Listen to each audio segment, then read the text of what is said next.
I say something. Hello. Adventure. Love. Connection. Risk. Passion. Evolution. Play. Life. The Archetypal Tarot Podcast. Provocative mythology for the 21st century. Hello, podcast listeners. Julienne here. A word of warning about this episode. We were drunk and we swore a lot. And I found out that I'm even more devilish after I've had a few. So here's the first and probably only drunk edition of the Archetypal Tarot Podcast, where we needlessly besmirch our reputation. Why? Well, the devil made us do it. So let us know what you think on Twitter or Facebook, and we hope you enjoy and laugh along with our drunken asses. Cyndera, I think you're breathing kind of heavy. Alright, there's a new Star Wars movie about to come out. I'm getting Darth ready. Vader. Ooh, Darth Vader, devil. There we go. So, welcome to the Archetypal Tarot Podcast. So, some time ago, just as a joke, I think I'd suggested that we do the Tipsy Tarot, wherein both Cyndera and I have a glass of wine or four, and talk shit about tarot. So, I do remember in that conversation. You have already changed the rating on this podcast, Julienne. Oh yeah, this is going to be our most cuss-worthy podcast. I can tell already. We can talk about the Pope card, but let me go back to the whole idea when, its inception. Your dear husband Jazz was like, "That's a bad idea." And then I explained to him how it could be very, very funny. There were all these drunk podcasts and cooking shows where people were completely soused, and it was really, really funny. And wouldn't it be cute if Cyndera and I did that ourselves and talk shit about tarot? And he, of course, was like mildly supportive, and then said, "Could you let me listen to that before you guys did that?" And I was like, "Sure, Jazz, that's fine. We'll do it one day." And that day has come. That day has come. Cheers. To October, to Dionysus, to a discussion of the devil card. We figured the devil card was really appropriate for us to be like a little bit drunkenness to talk about the devil. Absolutely. And if you happen to be catching this, unless you happen to be catching this late, it could be all things Halloween as well. Halloween, and exactly. Things that are allowed to be expressed outside of the normal boxes of our usual day-to-day lives. The unconscious becoming conscious. That's what I think the devil card is also. I mean, there's something very alluring to me. The devil card is about hedonism. It's about, addiction as well. I mean, there's that temptation of just like, I only want to feel, sort of these like good feelings all the time. And even though there's highs and lows, you always go back to that. You're always chasing the next high. That's kind of the definition of addiction. But with the devil, I mean, there's, to look at it from a certain point of view, it's fun. It's like Dionysus. It's like, enjoy the good food, the good wine. Just like, it's about physical pleasure, about just enjoyment. And why the fuck not? Every once in a while, get your wine on, get those, go to those extremes, because I think that's equally valid part of life. Absolutely. And I was just actually remembering today, I had a visit with my sister today, and, before she became my sister, it's a long story, but before she became my sister, we were both interns at an inpatient center for addicts. And it was part of our team meetings with these head psychologists. You're getting all real on us now, aren't you? Go ahead. This is all going to tie in, I promise. This is all going to tie in. So we're discussing this, and, it was a daily practice or weekly practice in our team meetings to discuss addiction. And there was a very hard on, drugs and alcohol are bad element in the meetings, which, of course, if you're struggling with addiction, having a no-go process, of course, is understandable. But my sister at that point, before she was my sister, she had this big, overflowing, beautiful speech about the need in our society and as a human being to let loose at times, and to have an outlet where one loses one's head and where one is able to express what we would call a god Dionysian experience with other people. And, you know, some people do this through alcohol, through a drug element, or through dance, or through getting lost and steeped into an artistic process. But to be able to let go of the ego, to let go of that controlling frame of mind for a little while is absolutely essential, and a beautiful essence and aspect to life that can be unpredictable, maybe sometimes dangerous, but necessary nonetheless. Huzzah! Toast to that. And that, I think, I mean, we look at the devil card, and you think of Dionysus, that I mean, definitely worth exploring, going through that hedonistic sensuality, going to those extremes. And when you look at the devil, I mean, the devil is like it's temptation. It's like, do this, like, come into this. And I think what I hear you saying is, along those, I mean, that's all very well and good. Pushing yourself to a little bit farther to enjoy things outside your comfort zone. And what we see in the symbology of most of the devil card is the male and female figures are lashed to the devil, and that's where the addiction is, where you can't just have those experiences in and of themselves. You have to go back to them again and again to try to get more and more, and that's kind of where that piece comes in. But I think what you and I, and this is just before Halloween, and we think I mean, I've always loved Halloween. You can dress up as anything you want. It gives permission. Permission, yeah. And I think that idea of permission, and the two of us giving ourselves permission to have a bottle of wine split between us,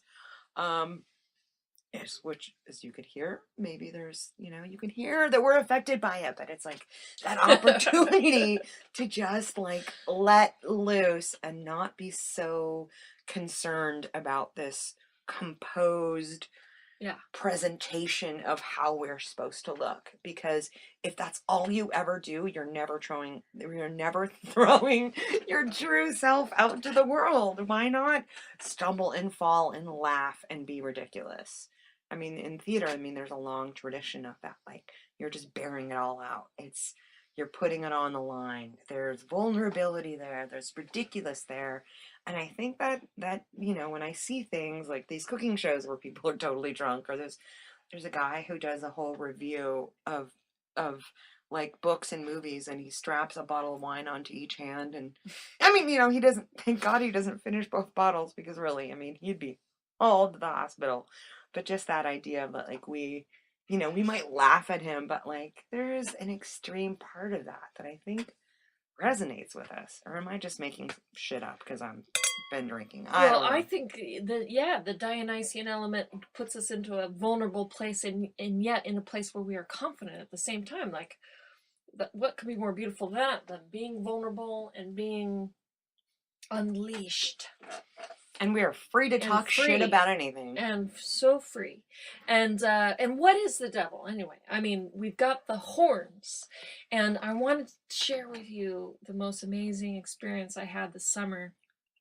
That's right, because your ass went to Europe. Yeah, I went to... stuck here in San Francisco. Greece this summer, and I went to the island of Crete, to the very first link of the chain of European history. And at first I just wanted a Greek experience. I love Greek mythology. I love the gods and goddesses of Greece, and I wanted to have that Greek experience. But, the flights and the finances pointed to Crete as the best option.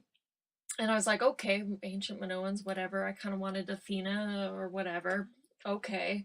But I show up to Crete and I discover the fucking Minoan civilization. The fucking Minoans, man. The fucking Minoans. Fucking Minoans. Fucking fantastic. Tell us, sister. Oh my God. So we have these ideas of the horned god, of the devil.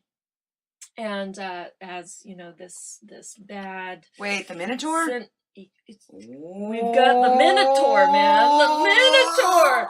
The Minotaur is in the center of the labyrinth. Now, you may have heard this myth of the Minotaur being in the middle of the labyrinth. There's a King Minos. He has a daughter. Her name is Ariadne, and she helps Theseus, who is the hero, to navigate through the labyrinth to conquer this Minotaur. And of course, even in this tale, which I learned is not actually Minoan, but the Mycenaean interpretation of Minoans, because guess what? There were no kings in Minoa. There was only high priestesses. High priestesses. They weren't palaces, they were temples.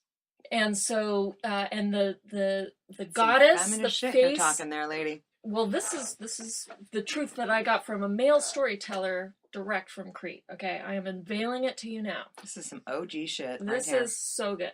So the big face of the goddess was this Ariadne. She holds the thread. She allows you to find your thread and to help guide each person through their personal course in life.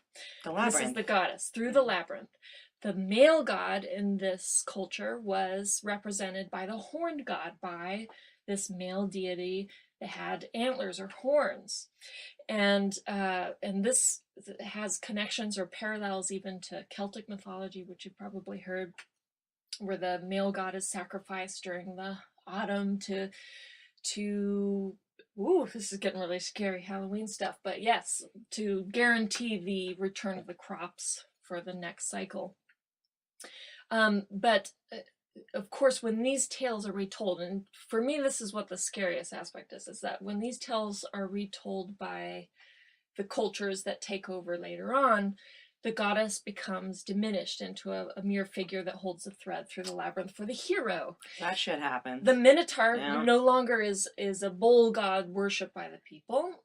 That is at the center of the labyrinth. And what is that Minotaur, by the way, in the center of the labyrinth? It is maybe your greatest fear or your shadow that you don't conquer necessarily, but that you face when you go to the center of the labyrinth. But that was an astounding reveal. That what's scariest is that these tales, when retold, the goddess is diminished. The Minotaur is literally devilized. Is that a word? Devilized? Demonized. Demonized. And the horns are now a symbol of the devil, of this underworld hell god. We'll speak, if you want to reference a book on this interpretation of the Minoan Minotaur myth. That's a lot of men. That's bring on the men. Bring on the men. The book is Ariadne's Thread by Laura Perry, but it's not just her that tells this version. It was the mythology reported to me by a storyteller named Pavlos, who brought the entire palace of Malia in Crete alive for me. It was amazing. I'll never be the same. I dyed my hair black and I wear eyeliner now because of all of it. You're all kinds of emo goth now when you came back, but no, the hair color looks great. It's not emo goth. It is just dark hair. Sure. Mm-hmm. No bra. No bra. I'm going to Hawaii. I'm going to be adopting all of the mythology and Pele and all that shit. So, who knows what'll happen when I come back. So, anyway. So, what are you going to be for Halloween, Cyndera? I am going to be Rachel Raccoon. Really? What do you mean, oh, really? Rachel Raccoon is the character that I created of a song that I wrote for children. Oh, wait. No, it's true. She works with children. Where do you... Wait, we need you to sing this song. You got your ukulele handy?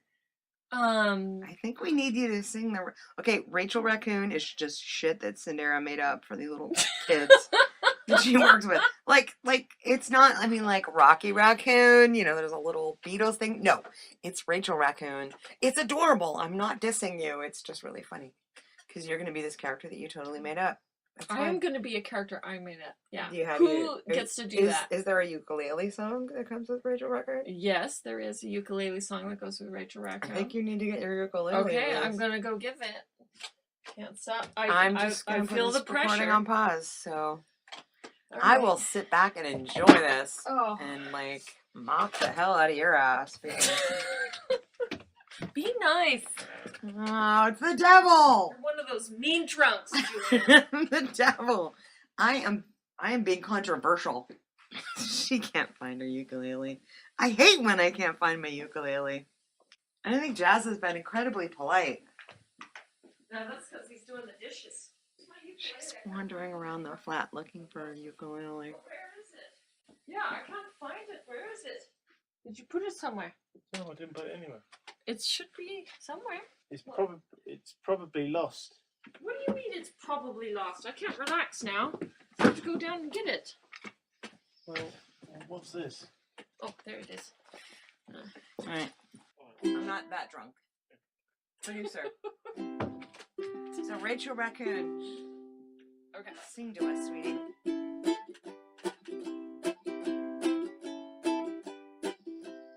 Rachel Raccoon, she's coming soon. Rachel Raccoon, she's singing this tune. Rachel Raccoon, she's dreaming of June. Rachel Raccoon, she'll see you soon.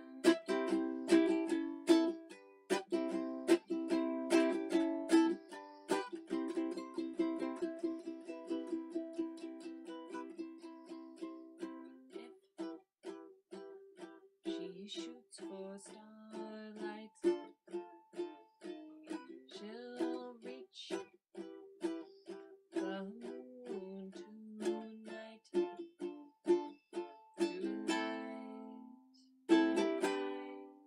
She might. Rachel Raccoon, she's coming soon. Rachel Raccoon, she spies your balloon. Rachel Raccoon, she's stealing it soon. Rachel Raccoon wants to fly to the moon.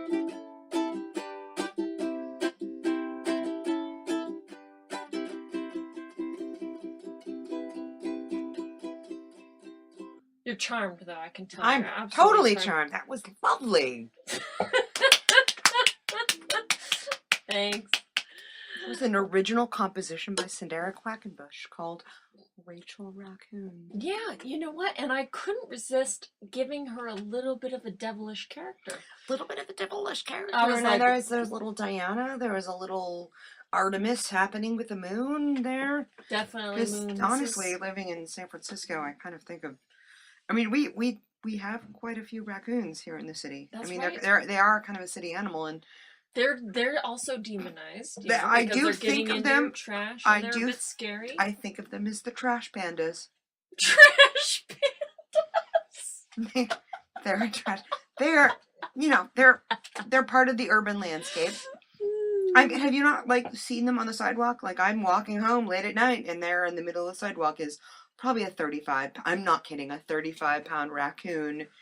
Oh my god! Standing up I happen on to have. its hind legs. Listen to this.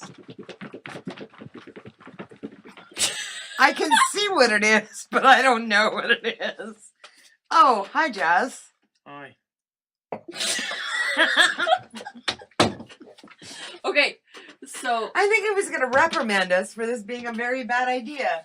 This Jazz, was this a really bad idea? This is a very bad idea.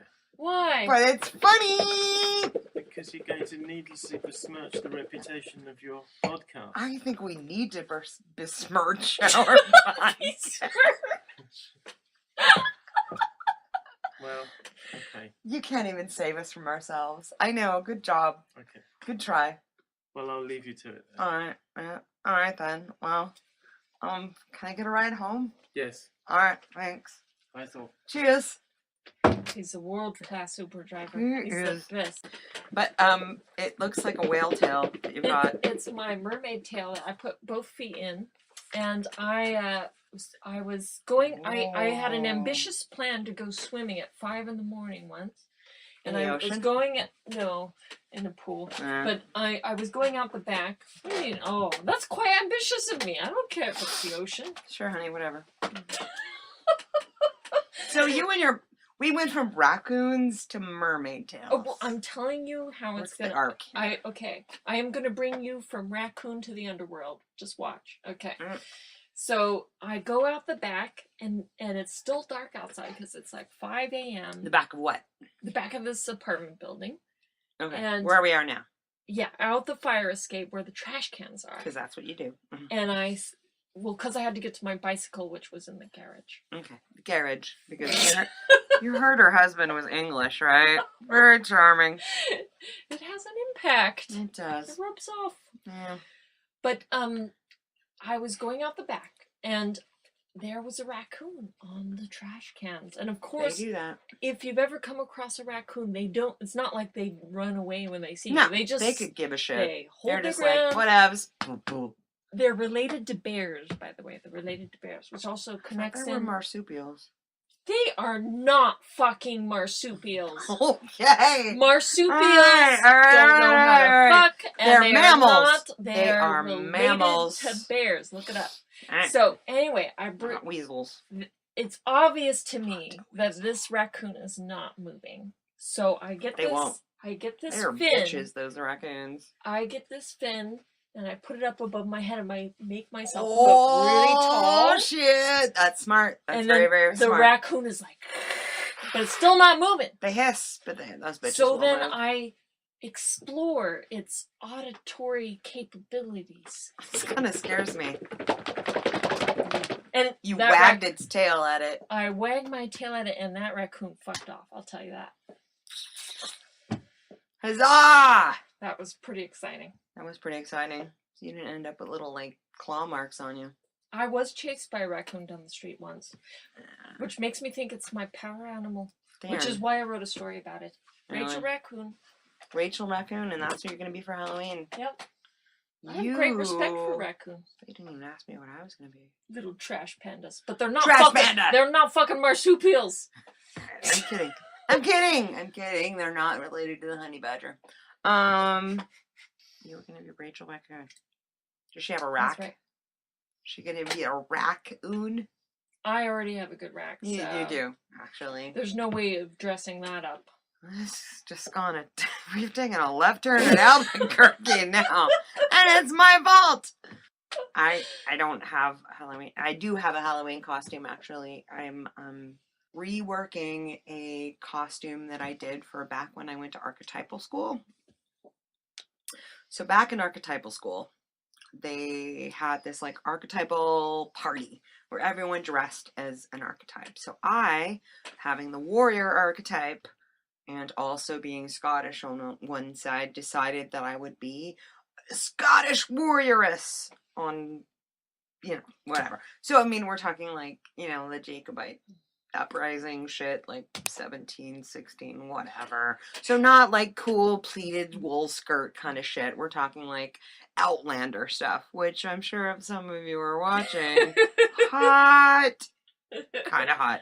So I had this Outlander, I'll just call it my Outlander outfit that I'm going to wear for my Halloween evening thing. So I don't know how educational this podcast has been for people, but at least it's been funny, and I think we're out of wine. We are out of wine. We're out of wine. So, Cheers. But anyway, happy Halloween, everybody. And hopefully you appreciate our dumbass shit and might have gotten something out of it. And just know that Cyndera's husband just has never approved of this whole thing. But we did it anyway. Because, fuck yeah. We're here. Go Dionysus! Yes. Worship Dionysus in your very own way. Enjoy the God of the Grapes. Send us emails about how Look some shit up on Google. how have you enjoyed Dionysus? We want to know. And actually, Ariadne. Okay, I have to say this. She's gonna get all smart on this shit. Mm-hmm. No, Ariadne. She was Theseus had promised to marry her after she led him through the whole labyrinth. Who the fuck is he? He's like some fucking hero. Alright. But anyway, he, for one reason or another, falls through on that plan. Because, hello. He Dude. leaves Ariadne crying on the shore, and guess who comes to marry Ariadne? The Minotaur. No! Dionysus! Dionysus, we love him! Woo! So, Alright. Because if he's you- way more fun than that if you bitch. are a lost girl on the shore crying because you don't have a significant other, just know that the dark Dionysus is the chaotic- bitch you want to hang with. Seriously, this is the man you're gonna have. Whoo! I'm just saying, like, damn. He's the guy. Just watch that drinking problem and you got it all made. I've been dating him for a while. Anyway. Love you guys. Next episode's gonna be like probably way more sane. We won't even remember this, really. No, really. I'm gonna have an aspirin before I go to bed. All right, we love you. Happy All Hallows and Halloween and Soul's Day and all I that. love you so much. Oh yeah, she's drunk. Anyway. We hope you enjoyed this episode, and we invite you to become a part of the Archetypal Tarot team by becoming one of our patrons. Our patrons are awesome. So if you're interested, visit tiny.cc/tarot for more information and the awesome rewards for joining. That's tiny.cc/tarot.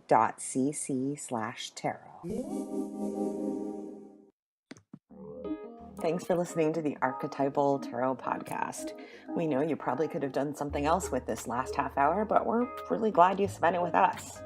And if you'd like to stay in touch with us in between podcasts, find us on Twitter. Our handle is @Tarot Podcast. You can also find us on Facebook and, Google us. Find us on the web. We always love hearing from you. And if you have ideas for the show, let us know. We might be just crazy enough to do it. Take care.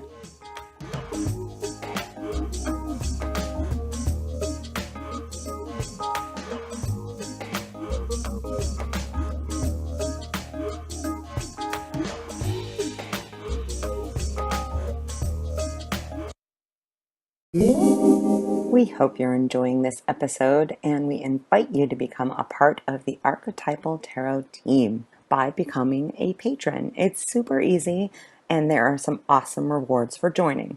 So just visit tiny.cc/tarot for more information. And now back to our program.